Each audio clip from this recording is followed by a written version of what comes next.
So today we're going to be talking about natural hormone replacement therapy for women, specifically for me and my journey. This is not a video to tell you how to do it, and it's more like a hormone supplementation, because I wanted to share with you guys that after I had COVID, I went to see a doctor because I was fighting fatigue months after I had gotten over COVID, and he did a test, and my liver and kidney levels were high. My what he called viral levels were really high, so he had me on a liver and kidney detox, and that seemed to help a little bit. Then I was still struggling with fatigue, so I went to see him again, and he did a test. I was not anemic, so basically we did a test. We decided to do a test called the Dutch test, and a Dutch test basically can measure hormones, your hormone levels, and my hormone levels were really low for someone my age. So I'm going to share with you basically the results of this test, what he is doing, and then obviously I will update you on if it's actually working. And this video is to educate for some of you who don't want to do the traditional hormone replacement therapy. Because I consult with so many women who have melasma, a lot of times if they are taking a synthetic hormone or a hormone replacement therapy, some of them actually do develop some hyperpigmentation or melasma all over their face. And so because I am prone to hyperpigmentation, I did not want to go down that route. So let me go ahead and show you the results of this test right here. Okay, so first, to look at this, you want to pay attention to where it's the purple range right there, because that's me. That's where my range is. So here is the low limit and the high limit, right? I'm right here. And if you look here at my estradiol, this is the low range right here, 1.8, the high range. This is me, 0.2 to 0.07, okay? And then if you look here, I'm all way below the ranges that I need to be for my age range. So if you look here, and then here's my cortisol. So most people's cortisol is really high. They're always in a state of flight mode, and I'm really low. And if you look right here, this is me, and this is all throughout the day. So if you look at, they measured it all different times of the day. So when right here, and then it gets lower, right? And here's the low range limit here, the black, I'm the red. I'm all the way down here. So, and this is the high range limit. Okay, so, and if you look over here, you can all see that I'm pretty low right here. And if you can, let me see if I can bring it up a little bit here. So if you look here at the age of more than 60, it's 500 to 1200 range, right? But if you look, I am, let me see if, right here, I'm here, 513. So I'm really low in these sections right here. So where most people are always stressed out, I'm struggling to, and I have always been someone who's very low stress. So when I worked for United Airlines, one of the reasons why they hired me is when they did, a lot of testing, they want to see people who can think clearly under very stressful situations. So they'll trap you in a fuselage in a plane, fill it up with smoke, and it's dark, and you have to get out, and those types of things. So, but I'm really low if you look right here. And again, if you look at all of these here, I'm all below luteal, and the only thing that I'm within is this one right here. I'm all kind of, a lot of them at the low range of all of these hormones. All right, so here's the androgen. Androgen, so testosterone is a form of androgen.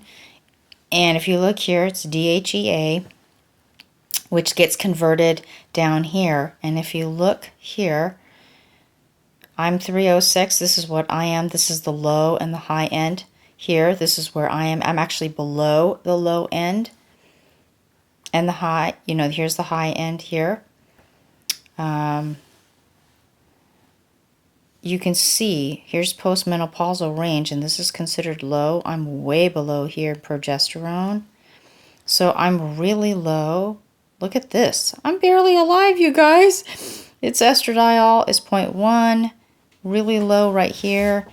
And I mean, if you look at the age and you look at where I am, I'm low, below where I should be here. So, and my glutathione levels are also very low as well. So if you look at here, this is why so many people are living day to day with extremely high cortisol levels, and it's because of stress, right? It causes inflammation, and I'm actually like, I don't know, I'm almost dead, you guys.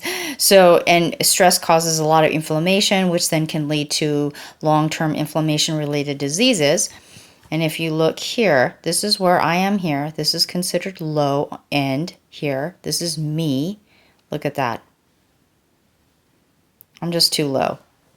And here as well. So the DHEA, this is my metabolized cortisol levels. So, and here is my cortisol, my daily cortisol levels, I guess. This is the high range. This is the low range. This is where I am. And it's normal, so as the day goes on, your cortisol levels should be lowered so that you can get ready to go to sleep. And this is why a lot of people have problems sleeping, because their cortisol levels are too high. I have no problem sleeping. So this is me again. Here's the low and the high. And again here. Okay? Okay, so just pay attention to the ones that are the low range. The low range one is this one right here and this one right here. So if you look at my glutathione, it's on the low range here. My melatonin is within range, but these two are in the low range. So some of the symptoms of low glutathione levels is chronic fatigue, which I did have, difficulty managing weight, which mine was difficulty maintaining weight, frequent colds or flus, which I didn't have, as well as allergies, which I don't have. So those are just some of the things you need to be aware of, and if you are encountering this, this may be something that you want to go and get measured, especially because glutathione is a natural antioxidant that our body makes. And so obviously if you have high cortisol levels or high stress, and then you also have low levels of antioxidant, it's really difficult for your body to counteract that inflammation. So in my case, it was low cortisol levels and low glutathione. So, you know, the only way I would have known that was to take a measurement. So we'll go ahead and see what happens. So as you can see, those hormone levels were really, really low. So he had me on, first of all, the DHEA. He started me off on 25 milligrams of that. So we'll see if that even works at the end of the month. My glutathione levels were really, really low. So he has me on the Liposomal GLutathione. It is these liposomal encapsulation technology. So I'm taking this. They taste terrible. And then to support my adrenal glands, I am taking this Phytogen Black Currant. And I have to take this both in the morning and then no later than 3 o'clock. And one time I forgot, I actually took it later, closer to dinner time, and I could not sleep. So we'll see if that works. So at the end of the month, I have to go back for testing again to see if this is working. And the reason why I'm doing this video is because with my professional experience dealing with a lot of women who have melasma, a lot of times it's because they're taking hormone replacement therapy. And I did not want to go down that route because I am prone to hyperpigmentation. So we'll see if this is actually working. So it's not really hormone replacement, it's more like a supplementation to see if this actually works the more natural way.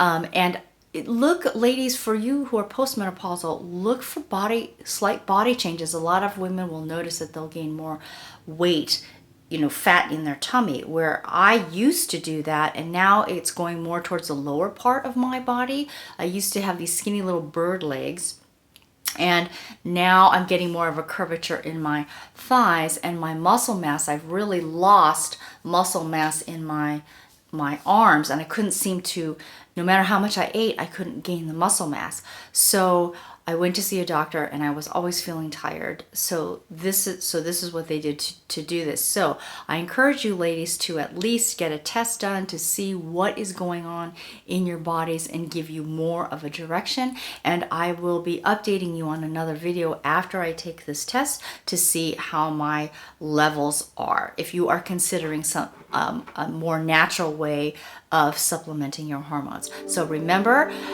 usually I talk about skincare, but makeup is an art, skincare is a science. See you in the next video.